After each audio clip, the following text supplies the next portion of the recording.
Welcome back to the COS 217 lecture. And indeed, this is still COS 217, not COS 226, even though you see today's topic is data structures. The reason here is that when it comes down to it, 217 is all about abstractions. And data structures are really just that, abstractions. Think back to COS 126. When you start out, you're doing things. A loop does things. A static function does things. But then we get deeper into object-oriented programming, and you start to learn about objects, and objects are things. They represent things. It's less action and more being or essence. And when 126 talks about data structures generally, it's a set of data and operations you could do on that data. So put together, you can think of data structures as representing the essence or being of a common set of data and their operations. From there, then, we can use these as building blocks to help us accomplish other things. They are something that helps us do something else. We don't build a linked list just to say, golly, look at this great linked list. We build a linked list to help us solve a problem. And the same with other data structures. This is the essence of this abstraction. We're abstracting away the gory details underneath the hood, and we're saying, what's the highest level interface we can think of to help us solve this problem? So why this lecture in this class at this point? Well, in plain words, assignment 3. Linked lists are tricky, and more exposure is better to them. And in C, they're a good second-level introduction to dynamic memory, where it's not just toy examples, but rather there's a real purpose to our dynamic memory allocation. And we've seen that dynamic memory in C is quite different than it is in Java. Once we know about linked lists, we can move on to other more interesting linked structures. And for assignment 3, you'll need to know about both linked lists and hash tables. But some COS 217 students might not know very much about linked lists, and many COS 217 students won't know much, if anything, about hash tables. So thus, here's an overview. By the way, I mentioned assignment 3. It has been released, but there's absolutely no expectation that you start working on it right now. Please, go rock your midterms, and then go take as great a fall break as you can cram into 4 days. Admittedly, it's shorter than you're used to, but hopefully you can make the most of it and get some rest and come back ready to really hit the ground running in the second half of the course. So if you don't do anything on assignment 3 until after fall break, that's totally okay. You'll still have 1 day short of 2 full weeks to complete it. And indeed, precepts 10, 12, 13, and even a little bit of 14 will be talking about material that's germane to the assignment. You shouldn't wait until all of those are done, but you can certainly wait to start working on it until we get into that material, rather than trying to start it now and just being confused because we've covered so little of it. So assignment 3 asks you to implement a symbol table in 2 different ways. But before we can dive into that, we should figure out what a symbol table is in the first place. You might have seen it in another programming language. It might be called a dictionary or an associative array or a KV store. But if you haven't, that's not a problem. You're familiar with the concept. It's a set of key-value pairs, a lookup table, a dictionary in the very real physical book sense. For now, let's make it concrete and imagine that the keys are strings and the values are integers. Here are some examples. It might be a name and their class year. Sorry, this is Princeton. Their great class of year. And it could also be a baseball player and their jersey number. Or germane as this is to the course of starting to learn how to program for systems, it could be an implementation inside a compiler where we say, here's a lookup table from the variable to its initial value. We'll look at 2 different ways to implement these sets of key-value pairs. Linked lists will be relatively straightforward, but rather inefficient. Then we'll look at hash tables as a more extensible and efficient solution, but one that comes at the cost of additional complexity to understand and to implement. And finally, we'll talk about one concern that will be common across all implementations of these sets of key-value pairs. Perhaps it comes as no surprise that data structures are typically represented as, well, structures. These are the structure type definitions that you might use in C to implement a linked list. Precepts show such data structures in the context of a complete program, a stack ADT, which is implemented as a linked list, but for now let's just look at the linked list in isolation. A struct for a node consists of the fields for a key, its value, and a pointer to the next node in the list. For our example, the key is a constant char star. It's a string, and a node's key can't be changed. We're working with the assumption now that the values will be ints, so that explains that field. And the pointer is a pointer to another node. At first glance, this looks weird. It seems like the data type is going to have itself as a field, and that would be problematic. But it's not. A node can have a pointer to another node without it being a problem. The compiler knows how to deal with this. It knows how to allocate enough space because, well, it's a pointer. The compiler knows that all pointers are 8 bytes, so this isn't a problem. To save space, I'll draw each node so that it contains its key completely inside the structure. Because the key is a string in reality, so it's really a memory address, and thus it points somewhere else, as shown on the previous slide. But to keep as few crossing over lines and all of that on the slides, let's just imagine that it's sitting there in the struct itself. So the struct for the list contains a single field. We call it first. That's just the head pointer. It just points to the first node in the list. Such a structure, one with a single field that's just a reference to another type, is sometimes called a manager or a wrapper structure. And we'll see this is going to be really important in order to encapsulate our data structure, so no client will be able to muck around inside instead of using the API, and in fact no client will be able to even tell what our implementation is, because all they can see is a pointer to this structure that is just the manager. It's not the actual gory details of the implementation. Before moving on, just a quick reminder of some topics from recent lectures on structures, pointers, and dynamic memory. We can allocate space on the heap with calloc, which zeroes out the memory. That means that the pointers each will have the value 0, which means they point at the address 0. We call these null pointers. We can access the fields of structs using dot notation. We can use the address of operator to get the address of a variable in memory. And it's very common to have only a pointer to access the struct, not the struct itself as a variable. This is natural because we're often going to dynamically allocate a structure, and thus all we have to represent it is a pointer. We could dereference the pointer and then use the dot notation, but it's also common instead to use the arrow notation to do this directly, and this is much more idiomatic. So we're using a linked list to implement a symbol table. We've given you the symbol table API in assignment 3, but we haven't given you an API for the linked list. But we do certainly encourage you to design your linked list to have good functional modularity. And so let's think about what might be a reasonable API for the linked list. That is, what operations might we want to define for a linked list? Well, we need to create one. Creating a linked list is just allocating the list structure and initializing it to be an empty list. That is, the head pointer should point at null. This is a fast operation. It's an allocation in a single pointer assignment. Adding a node to a linked list, well, this gets to be a little bit more complicated now. If we can have duplicates, it's easy. Just allocate a new node, stick it at the front of the list. But if we can't have duplicates, now we have to traverse the entire list to make sure that there's no duplicate. We might traverse the entire list and then stick a new one at the front, or we might maintain an ordering such that we only have to check part way until we've found where the node would fit in order, but in either event, that's a linear operation. We also need to be able to perform a search for the existence of a key. So what's the performance of this operation?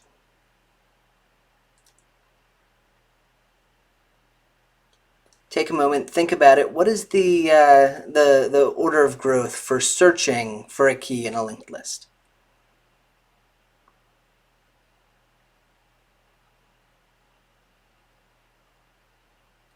So the answer here is actually that it isn't very well specified. It depends on the workload, it depends on the insertion algorithm. As an example, if our workload is that we typically do a whole lot of searches for our most recently added things, and we chose to put the most recently added item at the front of the list, on average this is fast. But if we insert at the front and do random item lookup, well, on average we're slow. If we insert in order and look up random items, we're still on average slow, but maybe we're a little bit better depending on exactly how it comes out, because we only have to search part way to look for a duplicate in our insertion, and our search will come out as, order n one way or the other. So yeah, this is order n. It's either B or D unless we have some really strong notion that our workload is not arbitrary, it's not random.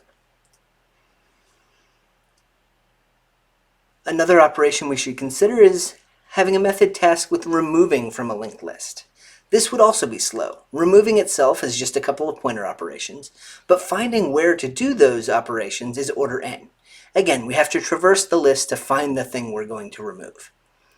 And of course, if we want to remove and free everything to destroy the linked list, we have to remove n items.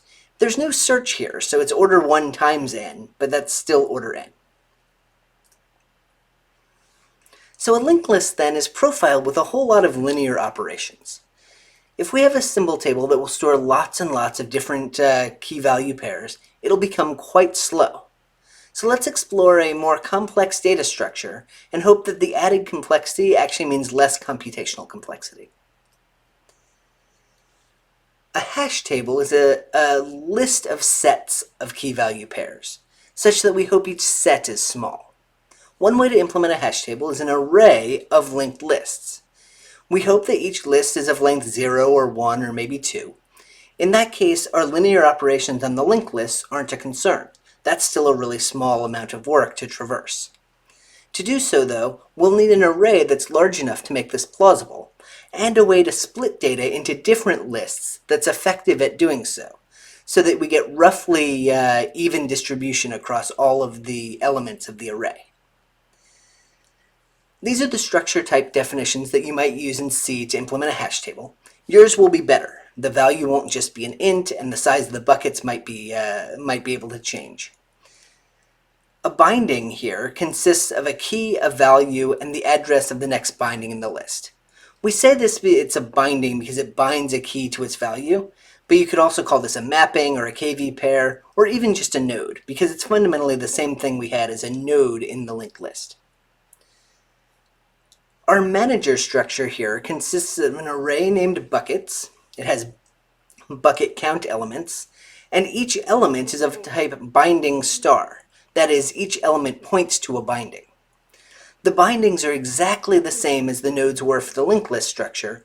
Now we just have a whole bunch of linked lists instead of just one. So zooming in on the data structure, just to recap, a binding is a structure that binds a key to its value and also points to another binding, or not. The bucket is a linked list of bindings. Each element of the bucket is, each element of the bucket array points to a bucket, and in order to figure out which bucket a binding goes in, we use a hash function. We hash a string, the key, and it maps it into an integer. That's the index into the array. We'll have to mod this integer by the bucket count to determine what the bucket is that's appropriate for the key, because most hash functions aren't going to give us a number that will just automatically be within our range. Furthermore, it can't if it wants to be general. So we'll do the hash and then eventually mod by the number of elements in the bucket array. Let's look at a concrete example. Here we'll use a small array size, 7. And let's depart from baseball players and take a Seussian turn for our key theme. We'll talk in a moment about what properties we want the hash function to have. I sort of mentioned deterministic but uniform across our table. Typically we'll pick an algorithm with some general number theoretic properties and then constrain it by the mod, as mentioned. But again, we'll talk in a minute about what exactly goes into this. For now, let's just imagine that we have a function. It comes up with the numbers that we see on the slide. So we start out with an array in which every bucket is the null pointer. That is, none of the buckets have any bindings. So here we hash the and get a huge number. We mod by 7 to get a valid array index 0 through 6, and we come up with 1. We look in the list with buckets of 1 as its head and find nothing. Buckets of 1 is null. So that key can't be in the table already. If it were, it would be in that bucket. So we must insert a new binding with that key. We add the binding the. We didn't specify what the values were here because they don't matter for describing the hash table fundamentals, so I'll just ignore that field. But it would be 0 if the binding were callockt and undetermined junk if it were mallockt until we gave it a value explicitly. In the real implementation, you're going to set the value to be whatever's passed in the put function as the value parameter. The pointer to the next binding is going to be null because there's only one binding in this bucket. The next key we want to add is cat, so we hash it and get back a 2. We check buckets of 2 and find it to be empty, so we insert. Now we have the data structure with a single binding in bucket 1 and a single binding in bucket 2. The next key we want to add is in. We hash it and get back a 5. We check buckets of 5, find it to be empty, and insert. Now we have the data structure with a single binding in bucket 1, a single binding in bucket 2, and a single binding in bucket 5. Let's make things more interesting now. The next key we want to add is the. We hash it and get back a 1. We check buckets 1 and it's not empty. So we traverse until we either find a binding with the key the, or we reach null. We do find the, so that means that the is a duplicate.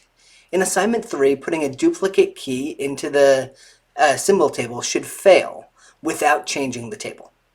So we'll make no change here. The next key we want to add is hat. We hash it and again, get back a 2. We check buckets of 2 and again it's not empty. So we traverse this list until either we find the desired key in some binding or we get to null. In bucket 2 we see a binding with cat, which isn't hat, and the next points to null, so hat isn't there. We can insert. When inserting, where should we insert? The front or the back? Frankly, it doesn't really matter.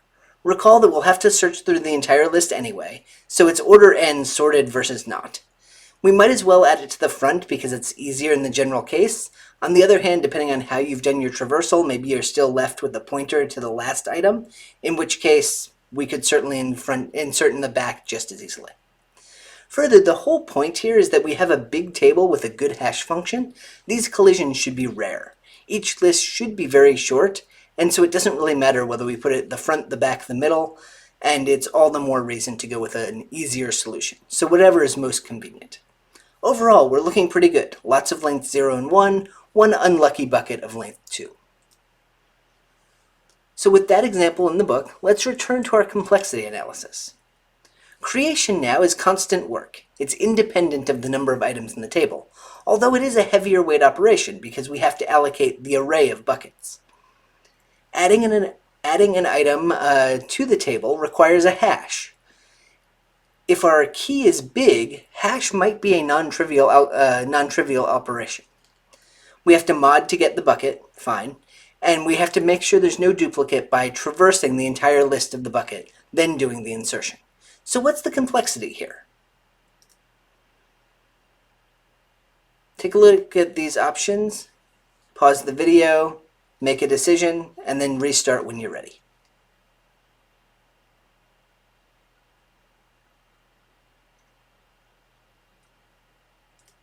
I think B is a reasonable answer because if there are far more keys than buckets, even a good hashing algorithm that spreads them perfectly will still yield buckets with many bindings. But I think C is the best answer because even if the bucket list is by far big enough, there's still a linear worst case. If all the keys hash to the same bucket, that's just a single linked list. So we darn well better pick a good hash function. Again, more on this later. And don't worry, for this assignment, we will give you a function that has these good properties. Alright, so the hash table, we have a hash function to find a bucket, and then it's just the same old linked list, but that linked list should be some small constant length. We've mentioned, though, two other issues in passing. One is the bucket array might be too small. That means that even if perfectly distributed, all lists will be long, or the hash function might be bad. So if keys aren't perfectly distributed, some lists will be disproportionately long. So how many buckets should we choose? Well, on one hand, we say we want to choose many of them, because too few buckets is a problem. But not too many, because this is a gigantic upfront cost in memory, and we would waste memory if we allocate too many. Our general goal is that we want to have lists of, zeros and ones and twos in our final table. So we'd like to be able to have a sense of what our total number of bindings that we're going to add is. This isn't always possible.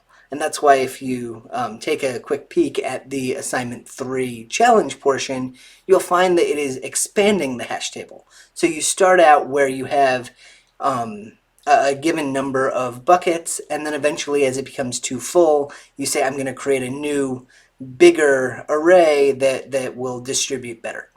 You do this up until a reasonable number of times, at which point, if you have some very large number of bindings, there's really nothing you can do.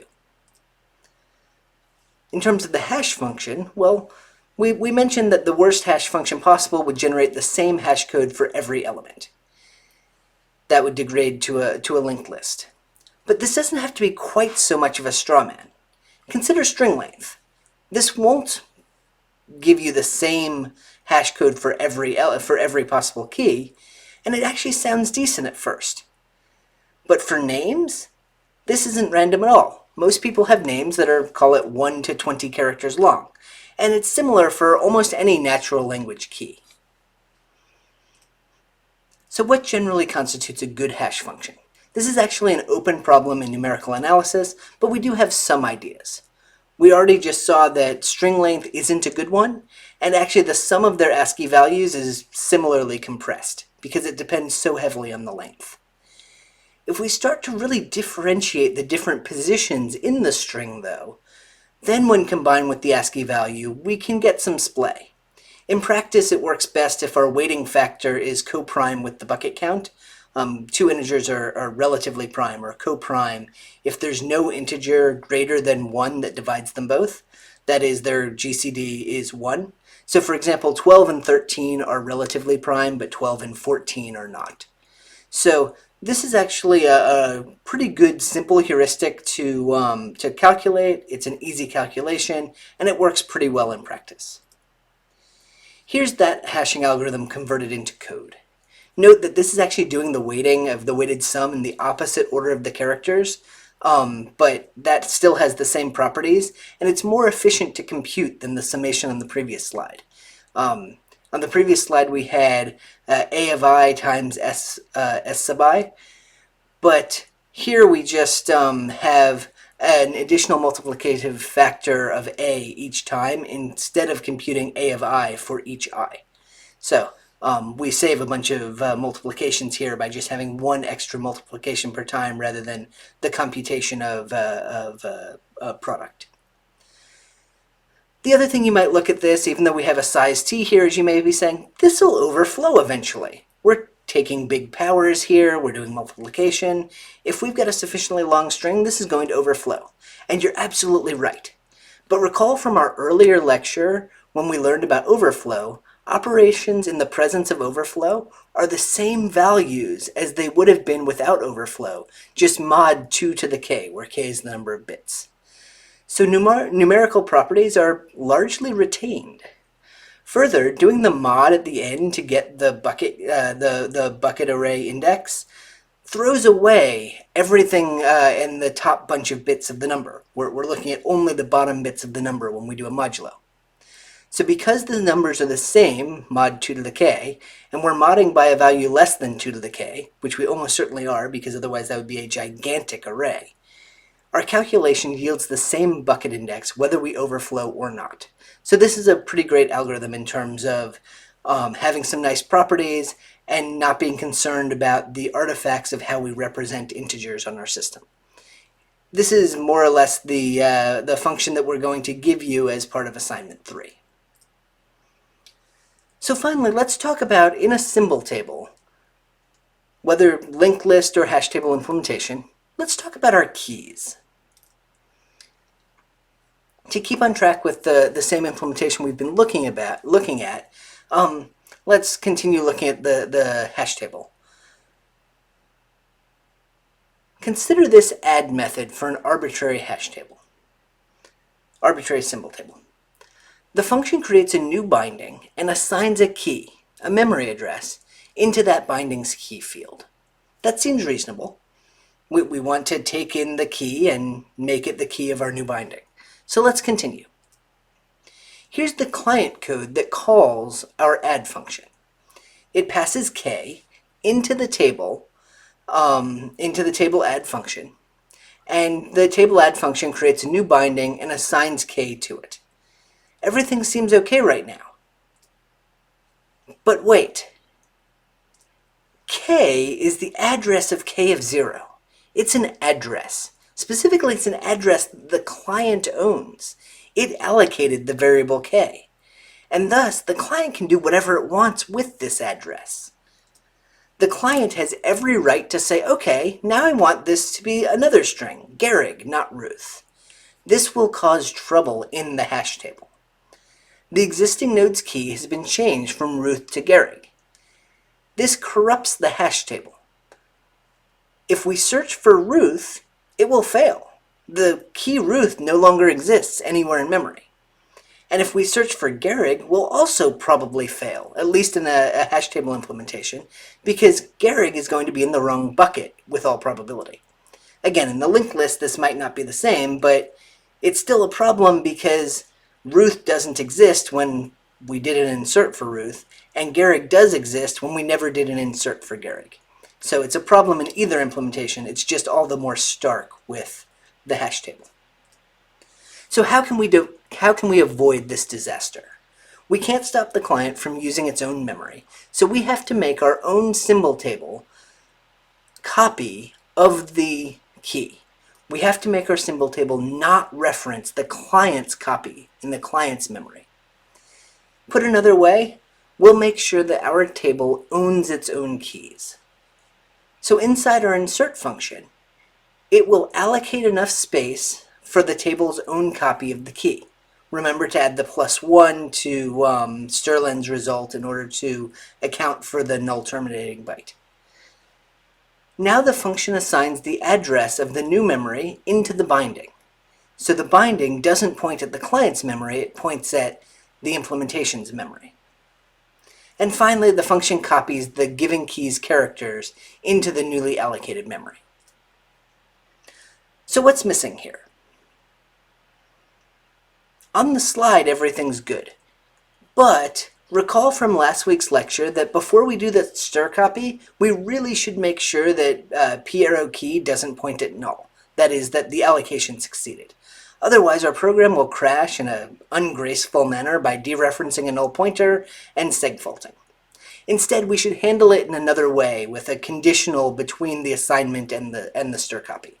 Notably, if you look in your assignment 3 symbol table API, you'll find that put returns an int that indicates success or failure. So unlike in this sample code where we have a void and there's not much we can do other than maybe throw an assert, in your assignment code you'll be able to do something reasonable.